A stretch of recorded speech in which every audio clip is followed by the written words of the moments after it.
안녕하세요. 오늘도 서양살롱을 찾아주셔서 감사합니다. 한때 젊은 층에서 이번 생은 망했다는 의미로 이생망이란 단어가 유행을 했던 적이 있어요. 삶이 우주팍팍하면 한창 희망에 부풀어 있어야 할 젊은 친구들이 이런 말을 할까 했는데 살다 보니 저도 그런 생각을 하게 되더라고요. 물론 지금은 아니지만요. 아이들은 넘어져도 툭툭 털고 곧잘 일어나는데 성인이 돼서는 그게 왜 그리 힘들던지 넘어지는 게 두려워서 잘못 든 길인 줄 알면서도 바보같이 귀 막고 눈 감고 앞만 보고 달렸지 뭐예요. 그게 내 인생을 이생망으로 이끄는 짓인데 말이에요. 저는 올 초에 이혼을 했어요. 사실 이혼을 결심한 건 그보다 수년 전인 신혼 초부터였지만 이혼녀란 딱지가 내 인생이 실패했다는 증거가 될까봐 꾹꾹 참으며 버티려 했었죠. 그러다 더는 못 참고 이혼을 선택하게 된 건 바로 친정엄마 때문이에요. 자식으로 태어나 부모한테 효도는 못할 망정 부모 인생까지 나락으로 떨어뜨려선 안 되겠다 생각했거든요. 저희 엄마는 저 하나만 바라보고 살았다 해도 과언이 아닐 정도로 제게 헌신적인 분이셨어요. 저를 임신하는 바람에 꿈도 가족도 모두 이뤄야 했는데도 말이죠. 한때 엄마는 피아니스트를 꿈꾸며 미국 유학을 앞둔 대학생이었어요. 7살 때부터 피아노를 시작해 피아노 하나만 보고 살아온 분이셨죠.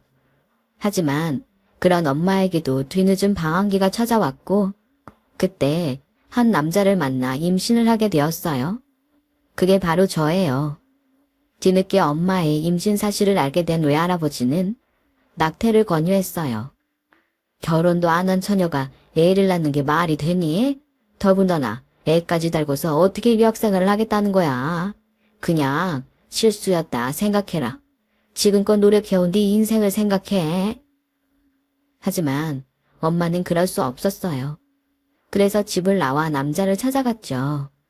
하지만 군입대를 앞두고 있던 그는 엄마의 임신 사실에 부정을 하더래요. 그 애가 내 애라는 증거 있어? 딴 놈이랑 놀고 다니다 와가진 애를 나한테 떠넘기려고 하는 거 아니냐고. 나 이제 겨우 21야. 너랑 네 애 책임질 힘도 없다고. 그러니까 그냥 니네 아빠 말대로 해. 엄마를 꼬실 때는 하늘의 별도 달도 따다 줄 것처럼 굴던 남자는 막상 자기 애를 임신했다는 말에 세상 누구보다 차갑게 돌아섰어요. 그런 인간을 믿고 1년 가까이 사랑의 단꿈을 꾸었던 엄마는 충격을 받았고 차라리 뱃속에 아이를 데리고 영원히 사라지자 마음먹었대요. 하지만 그러지 못했어요. 엄마가 나쁜 마음을 먹던 그 순간 놀랍게도 태동이 느껴졌거든요. 마치 아이가 죽기 싫다고 발버둥 치는 것처럼 느껴지더래요. 그래서 어떻게든 살아야겠다 생각했고 그 길로 어린 시절 피아노 선생님을 찾아갔대요. 선생님은 외할머니께서 일찍 돌아가신 바람에 늘 엄마 정에 굶주려 있던 저희 엄마한테 엄마처럼 다정한 분이셨어요. 일찍 상처한 뒤 자식도 없이 혼자 살던 선생님은 엄마를 거두어 주셨고 선생님 댁에서 엄마는 저를 낳고 기를 수 있었어요. 당시 선생님은 연세가 들어 하시던 피아노 학원을 그만두고 쉬고 계셨어요. 그래서 저희 엄마가 선생님 대신 피아노 학원 운영을 하게 되었죠.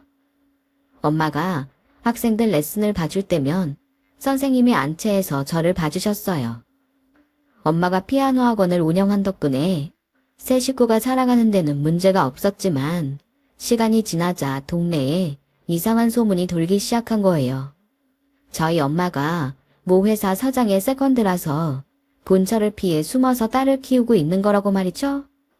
그 소문을 들은 선생님은 소문의 근원지인 세탁소 아줌마를 찾아갔어요. 누가 내 딸 보고 세컨드를 해? 그럼 어디 그 본처란 사람 불러와봐. 여기에 내 딸이랑 손녀 있으니 잡아가라고 부르라고. 못하겠지? 이게 다 그 더러운 새치어로 만든 거짓말이니까. 안 그래? 한 번만 더 없는 소문 만들어서 내 딸이랑 내 손녀 가슴에 못 박아봐. 그땐 너 죽고 나 죽는 거야. 이 망할 놈의 편애야. 그날의 소동 이후 동네에선 더 이상 저희 엄마와 저를 두고 뒤에서 떠드는 일은 없었어요.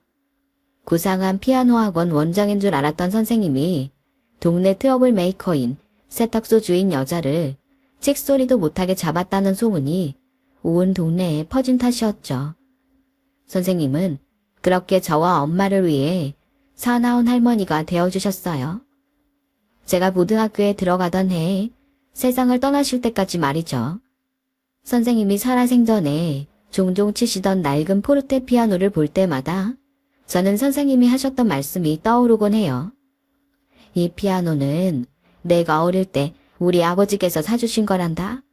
낡고 소리도 요즘 피아노랑은 달라서 원생들이 이 피아노는 안 치려고 했어. 그런데 유독 이 피아노를 좋아했던 학생이 하나 있었지. 다론이 엄마야. 다른 피아노랑 건반 깊이도 다르고 소리도 달라서 좋다나. 7살짜리 꼬마애가 뭘 안다고 말이야. 난 그때 알았어. 이 녀석은 사물의 진가를 아는 녀석이구나 하고 말이야. 너희 엄마가 자기 인생을 포기하면서 널 지킨 것도 같은 이유일 거다.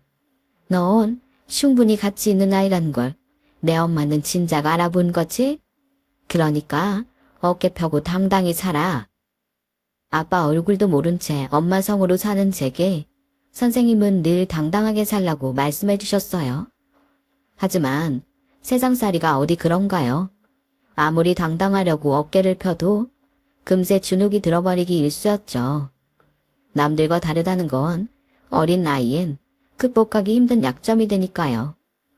단 한 번도 아빠가 그리웠던 적은 없었지만 아빠 역할에 대한 필요성은 종종 느끼곤 했어요. 그건 엄마가 아무리 노력을 한다고 해도 채워줄 수 없는 부분이니까요. 선생님이 돌아가시고 엄마와 단 둘이 살게 되면서 특히 그랬죠.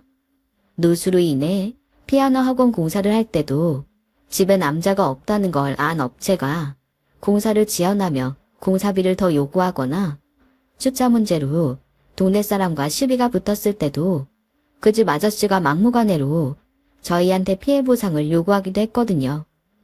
그럴 때마다 내가 남자로 태어나지 못한 게 그렇게 아쉬울 수가 없었어요. 그랬다면 엄마한테 조금은 힘이 될 수 있었을 테니까요. 그래서 더 결혼을 서둘렀는지도 모르겠네요. 내 꿈을 펼칠 생각보다는 하루빨리 우리 집에 든든한 바람막이가 되어줄 남자를 찾는데 급급했으니까요. 지금 와서는 왜 그런 멍청한 생각을 하고 살았을까 싶지만 말이에요. 제가 남편을 만난 건 막 대학을 졸업하고 모 기업에서 인턴 생활을 하던 때였어요. 남편은 입사 2년차 사원으로 저와 같은 부서에서 일하고 있었어요. 딱히 능력이 뛰어난 건 아닌데 성격이 좋아서 그런가 회사 동료들도 그렇고 직장 상사들한테도 평판이 좋은 사람이었죠. 물론 인턴들한테도 인기가 좋았어요. 대개 회사 정직원들은 인턴을 단기간 알바 정도로 생각하는 분위기였는데 남편은 달랐거든요. 일만 부려먹는 게 아니라 일을 가르쳐 주려고 노력하고 커피며 간식도 자주 사주곤 했어요. 인턴 기간이 끝나고 저를 비롯해 3명이 회사에 남게 되었는데 그때서야 남편이 그러더라고요. 내가 보미나 씨 좋아하는 거 몰랐어요. 그동안 커피며 간식이며 그렇게 사다 날랐는데도요. 남자는요, 관심 없는 여자한테 투자 안 해요. 알고 보니 그간 인턴들한테 했던 남편의 호의는 제 마음을 사기 위한 거였더라고요. 다른 선배들과 달리 열심히 일을 가르쳐 준 것도 다 제가 회사에 남길 바래서 그런 거라나요. 안 그래도 호감이 있던 터에 그런 고백 아닌 고백까지 듣고 나니 더는 제 마음을 숨길 수 없더라고요. 결국 얼마 뒤 우리는 사내 비밀 연애를 시작하게 되었죠. 회사에서는 친한 선후배로 지내고 사석에서는 달콤한 연인으로 지냈어요. 여자 둘만 사는 집이라 남자 손이 필요한 일들이 많았는데 그때마다 남편은 찾아와 불평 한마디 없이 형광등도 갈아주고 막힌 하수구며 집안 배선 문제도 해결해 주었어요. 엄마한테는 든든한 아들 노릇을 했고 제게는 믿음직한 남친이 되어주었죠. 그렇게 3년 넘게 우리는 연애를 했고 제가 대리로 진급을 하던 해 결혼을 하게 되었어요. 아버지를 보면 아들을 알 수 있다고 하는데 그것도 사람 나름이더라고요. 저희 시아버지는 남편과 달리 입속에 밝은 분이셨어요. 돈 욕심도 많고 자신보다 돈이 없는 사람한텐 함부로 구는 분이셨죠. 그런 분한테 가진 게 없는 저희 집은 하찮은 존재처럼 보였나 봐요. 상견례 때부터 저희 집 형편을 가지고 대놓고 비아냥거리셨거든요. 내가 39에 상처를 하고 이날 이때까지 혼자 몸으로 자식 셋을 키우면서 깨달은 게 하나 있소이다. 부모는 자고로 돈이 있어야 한다. 내가 가진 게 없으면 내 새끼들이 사회에서 업신여김을 받고 손가락질을 당한다 이 말이 왜다. 나요 돈 꽤나 가지고 삽니다. 그게 다 내 새끼 위해 죽어라 열심히 일한 덕분이죠. 근데 사돈은 그간 뭐라고 살았길래 변변한 집 한 채 없이 그러고 사십니까? 알아보니 피아노 학원 딸린 전셋집에 사는 모양이던데 그래서야 어디 부모 노릇이나 제대로 하겠습니까? 내가 혼수 때문에 이러는 게 아닙니다. 그깟 거야 쟤들이 살면서 벌어서 사면 될 일이니까요. 문제는 나중에 사돈이 애들한테 손 벌릴까 걱정돼 그런 거죠. 그래서 말입니다. 이 자리에서 약속 하나 하십시다. 무슨 일이 있어도 애들한테 손 벌리고 살지 않겠다고요? 어때요? 약속할 수 있습니까? 무례한 아버님의 요구에 남편은 얼굴이 발갛게 상기되었어요. 아버지, 그게 무슨 말씀이세요? 부모님한테 무슨 일이 있으면 자식된 도리로 당연히 도울 수도 있는 거지. 그게 뭐 잘못된 거라고 이러시냐고요. 당장 장모님께 사과하세요. 이놈아, 네 돈이 네 돈이기만 하냐? 니들 신혼 찍고 하는데 내 돈이 얼마나 들어가는 줄 알아? 너는 뿌린 대로 거둔다는 말도 모르냐? 돈은 내가 투자했는데 왜 오만 사돈이 그 혜택을 받아? 난 그 꼴 못 본다. 그러자 엄마가 조용히 말씀하셨어요. 무슨 말씀이신지 잘 알겠습니다, 사돈. 말씀대로 제가 해준 것도 없는데 무슨 염치로 도움을 받겠습니까? 그런 일은 없을 테니 노용 푸세요. 그렇게 저희 엄마의 확답까지 받아낸 후에야 아버님은 젓가락을 드셨어요. 아버님이 어떤 사람인지 그때 진작 알아차렸어야 했는데 그러지 못한 게 천추의 한이네요. 아버님은 소위 말하는 집장사였어요. 싼 값에 집이나 땅을 사서 거기에 리모델링이나 신축을 해서 비싸게 되파는 일을 하셨죠. 원래는 시장통에서 일손놀이를 하던 분이었는데 IMF 때 수금이 잘 안 되자 담보로 잡아놨던 집이며 땅을 뺏어서 그걸 되팔아 현재의 부를 쌓으신 거죠. 그때가 좋았지. 돈을 아주 포대에 쓸어 담을 정도였거든. 남들은 IMF로 힘들었다고 하지만 나한텐 구세주나 진배 없어. 그런 날이 한 번만 더 와주면 좋을 텐데 말이야. 이런 망발을 일삼는 분이니 어떤 인성인지 알만하죠. 결혼 후에도 아버님은 혹시나 저희 엄마가 당신 아들한테 기대 살지는 않을까 걱정하는 눈치였어요. 그래서 툭 하면 저희 엄마가 하시는 피아노 학원에 찾아가시곤 했어요. 말로는 혼자 사는 사돈이 걱정돼 그런다고는 하지만 제가 아버님을 모르나요? 아버님은 뻔뻔하게 대놓고 엄마한테 학원생 수와 원비를 묻곤 하셨는데 지난달보다 원생이 줄거나 하면 마치 큰일이 난 것처럼 엄마를 닥달하곤 하셨어요. 사돈, 지난달보다 원생이 둘이나 줄었는데 두 손 놓고 있을 겁니까? 전단지를 뿌리거나 애들한테 형제나 친구라도 데리고 오라고 해봐요. 이러다 학원 문이라도 닫게 되면 어쩌라고요. 아이고 속 터져라. 정작 속이 터지는 건 엄만데 말이죠. 그런데도 엄마는 혹여 제가 걱정을 할까봐 혼자 소가리를 하셨던 모양이었어요. 엄마 생신을 맞아 친정에 갔던 저희 부부는 옆집 미용실 아줌마를 통해 그 얘기를 전해 듣고 기겁을 했어요. 남편은 그 길로 아버님을 찾아가 제발 그러지 마시라고 한 번만 더 처가에 찾아가시면 앞으로는 연 끊고 살겠다고 엄포를 놓았죠. 그 덕에 아버님은 더 이상 제 친정에 찾아가지 않겠다고 하셨지만 그런다고 엄마한테 미안한 마음이 사라지는 건 아니었어요. 저 때문에 당한 일이니까요. 그런 소리 하지 마. 따지고 보면 너희 시아버지께서 다 니들 위해 그러신 거 아니겠니? 그러니까 괜히 시댁에 가서 못나게 굴지 말란 얘기야. 엄만 괜찮아. 학원 잘 되면 내가 제일 좋은 건데 뭐가 문제니? 엄마는 애써 저를 달래주셨어요. 그런데 얼마 뒤 아버님의 걱정대로 정말 엄마의 피아노 학원이 문을 닫게 되었지 뭐예요. 체인으로 운영하는 대형 피아노 학원이 동네에 생기면서 아이들이 하나 둘 그곳으로 옮겨버렸거든요. 출산율이 줄어 전보다 아이들도 적은 데다 그마저도 대형 학원에 원생을 뺏기고 나니 더는 학원 운영이 어려워져 문을 닫게 된 거였죠. 엄마는 그 사실을 저희 부부한테 말하지 않으셨어요. 당신 때문에 걱정할까봐 그러셨던 거죠. 학원 문을 닫은 엄마는 노래교실에서 반주를 하시거나 주말에 예식장에서 반주 아르바이트를 하면서 생활을 꾸려나가셨어요. 그런데 그나마도 얼마 안 가 그만두게 되신 거예요. 오래전부터 달고 살아온 손가락 건초염이 심해져 더는 피아노를 치실 수 없게 되셨거든요. 주말에 친정에 갔다가 피아노 위에 먼지가 쌓인 걸 보고 이상해서 물었더니 그제야 엄마가 얘기를 하시더라고요. 걱정 마. 내 약 못 먹고 사는 건 엄마가 알아서 할 수 있으니까. 한의원에서 그러는데 치료만 잘 받으면 일 다시 할 수 있을 거래. 말로는 별거 아닌 것처럼 하시지만 그 손으로 어떻게 피아노를 치겠어요. 10년 넘게 알아온 병인데 침 몇 번 맞는다고 나을 일도 아니고요. 그래서 남편한테 얘기를 했더니 남편이 대뜸 저희 엄마를 모시고 살자고 그러지 뭐예요. 저야 고마운 말이지만 그래도 시아버지 눈치도 보이고 저희 엄마도 싫다고 하실 게 뻔해서 말만이라도 고맙다고 했죠. 대신 엄마가 다시 일을 하시게 될 때까지 제 월급에서 생활비조로 조금 떼어드리겠다고 말했어요. 남편도 그러라고 했고요.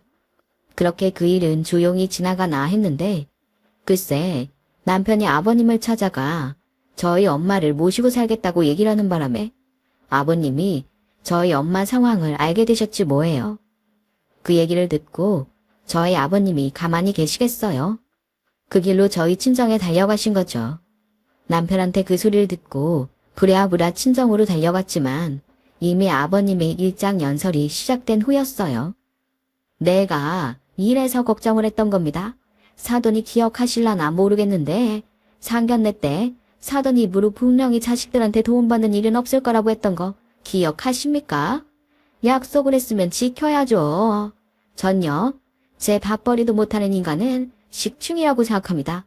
사지 멀쩡한데 그깟 손가락 좀 아프려고 일 그만두고 자식한테 손을 벌린다는 게 말이 됩니까?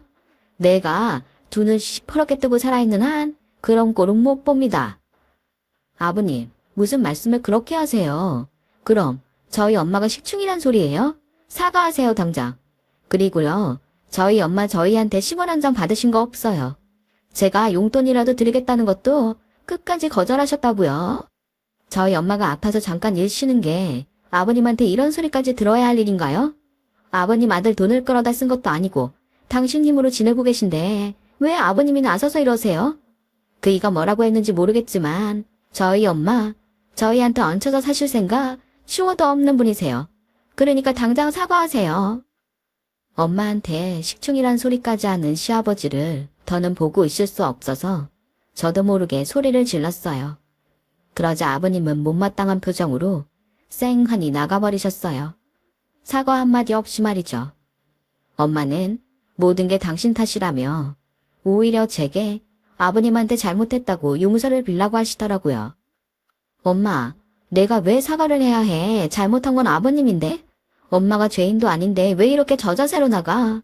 엄마가 이러면 이럴수록 아버님이 우리 집을 우습게 한단 말이야. 그러니까 제발 먼저 고개 숙이는 거 하지 마.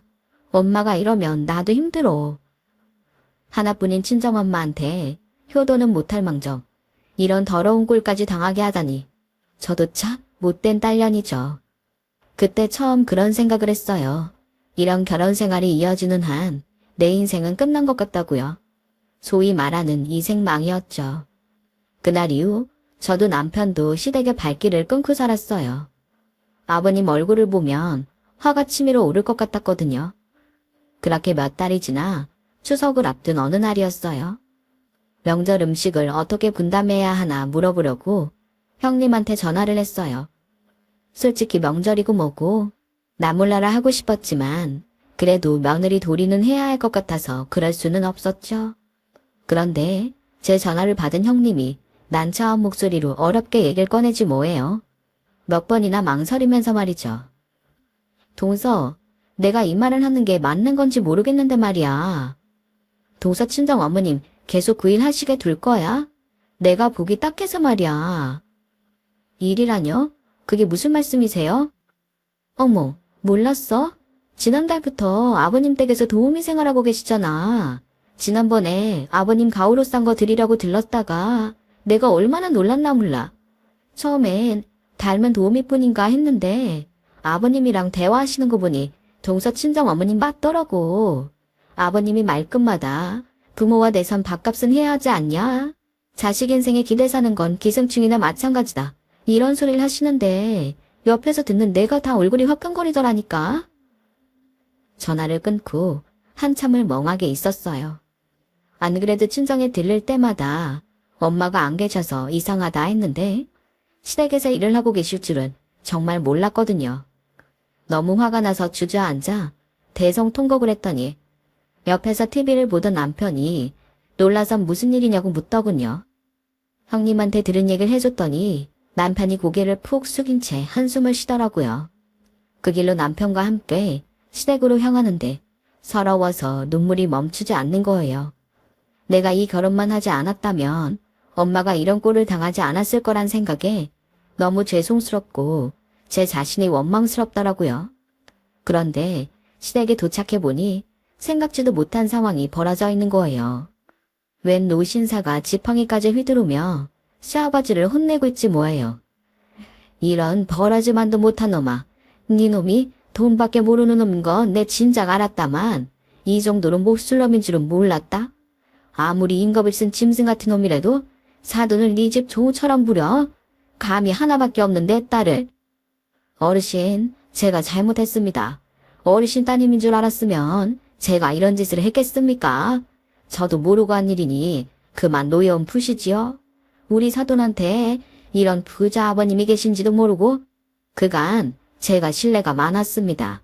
그래도 저요 꽁으로 부린 거 아닙니다. 도우미 비용 쳐서 드렸는데 사돈이 굳이 안 받겠다고 한 겁니다. 따지고 보면 제 아들이 용돈도 드리곤 했으니까 제 돈 준 거나 진배 없죠. 그건 그렇고 어르신, 따지고 보면 우리가 사돈지간 아니겠습니까? 사돈도 가족인데 이참에 그 땅 제게 파시지요. 30년 가까이 생사도 모르고 지낸 소녀딸한테 선물한다 셈치시고 제게 땅 파세요. 어차피 그 땅도 제가 죽으면 어르신 손녀 사위한테 갈 건데 돌고 도는 거 아니겠습니까? 네 놈이 뚫린 주둥이라고 잘도 떠드는구나. 사돈, 어림도 없는 소리 말아라. 내가 모르면 모를까 너 같은 놈이랑 사돈을 할성 싶으냐? 내 소녀딸을 과부 만드는 한이 있어도 네 놈이랑 사돈은 안 한다. 성이 너 뭐하냐? 당장 옷 안 입고? 이런 막대 먹은 집구석이라 다시는 말도 섞지 말고 인연도 끊어. 어르신, 그게 무슨 말씀입니까? 인연을 끊다니요. 제가 잘못했습니다. 저요, 그 땅 없으면 타운하우스 못 짓습니다. 그간 주변 땅 사느라 은행 빚까지 줬는데 왜 이러십니까? 어르신, 그러지 마시고 제발 다시 한 번만 생각해 주십시오. 네? 사돈 맺는 게 싫으시다면 당장 애들 이혼시키겠습니다. 그러니 그 땅만은 제게 파세요, 어르신. 노신사는 주방에서 엄마를 끌고 나오셨어요. 뒤따라 나온 시아버지는 노신사의 바지가랑이를 끌어잡고 싹싹 빌며 잘못했다며 용서를 빌었지만 소용없었어요. 그날 엄마와 함께 저는 노신사를 따라 노신사의 집으로 가게 되었어요. 엄마가 나고 자란 엄마의 친정이었죠. 알고 보니 시아버지가 눈독 들이고 있던 땅 주인이 바로 외할아버지 땅이었더라고요. 식사 대접을 한다는 명목으로 외할아버지를 모셔왔다가 시댁에서 일을 하고 있던 엄마와 마주친 거였죠. 30년 가까이 생사도 모른 채 떨어져 살았던 딸이 사돈집에서 도우미로 일을 하고 있는 꼴을 보자 외할아버지는 화가 머리 끝까지 나셨고 당신 딸을 종처럼 부리는 저희 시아버지 모습에 지팡이까지 휘두르게 되신 거예요. 외할아버지는 제 손을 잡고 한참을 우셨어요. 이렇게 예쁜 손녀딸한테 당신이 몹쓸 짓을 할 뻔했다시면서요. 엄마가 집을 나가고 하루도 편히 잠든 적이 없었다면서 우리 모녀한테 몇 번이나 미안하다고 사과를 하셨어요. 그건 엄마도 마찬가지였어요. 철없던 시절 불장난으로 부모한테 씻을 수 없는 불효를 저질렀다고 울면서 용서를 비셨죠? 28년 만에 부녀의 성봉으로 많은 게 변해버렸어요. 그날 이후 엄마는 외할아버지 댁으로 들어가셨고 저는 이혼을 했거든요. 남편을 생각하면 이혼까지 하고 싶진 않았지만 시아버지를 생각하면 더는 함께 살 수 없더라고요. 남편은 자기가 아버지와 인연을 끊고 살겠다고 했지만 그게 어디 쉽나요? 지금이야 상황에 따라 그런다 쳐도 부모 자식 간의 인연이 무자르게 싹둑 잘리겠어요. 그래서 눈물을 머금고 남편과 이혼을 하게 되었어요. 이혼 후 아무래도 남편과 한 직장에 다니는 게 불편해서 제가 이직을 했어요. 현재는 새 직장에도 적응이 됐고요. 남편한테는 종종 연락이 와요. 만나온 세월이 있으니 쉽게 끊기는 힘들겠지만 시간이 약이 될 거라 생각해요. 이혼을 한 후에도 시아버지는 제게 전화를 걸어 외할아버지 좀 설득해 달라고 부탁을 하곤 했어요. 물론 저는 딱 잘라 거절을 했고요. 돈이라면 벌벌 떠는 인간이 전 재산을 투자해 버린 사업이 엎어질 판인데 얼마나 애가 탔겠어요. 저희 외가에 찾아와 문을 두드리고 떼를 쓰기도 여러 번이었죠. 그러다 동네 주민신고로 경찰서 내 끌려가기도 했고요. 그러다 얼마 전부터는 발길이 뚝 끊어졌더라고요. 소문으로는 살던 집까지 다 잃고 알거지가 됐다는데 정확한 사정은 잘 모르겠네요. 한때 이생망이 될 뻔했던 제 인생은 다시 리셋을 하게 되었어요. 잘못된 길을 가는 것보다는 힘들더라도 다시 시작하는 게 낫지 않을까요? 엄마가 제가 태어나기 전부터 제 가치를 소중히 생각해 주신 만큼 제 인생 앞으로 더 가치 있게 열심히 잘 살아보려고 합니다. 지금까지 제 사연을 들어주셔서 감사드려요. 항상 건강 조심하시고 행복하세요. 여러분, 사연 댓글에 응원과 현명한 조언 부탁드려요. 좋아요와 구독은 저에게 큰 힘이 됩니다. 오늘도 좋은 일 가득하세요.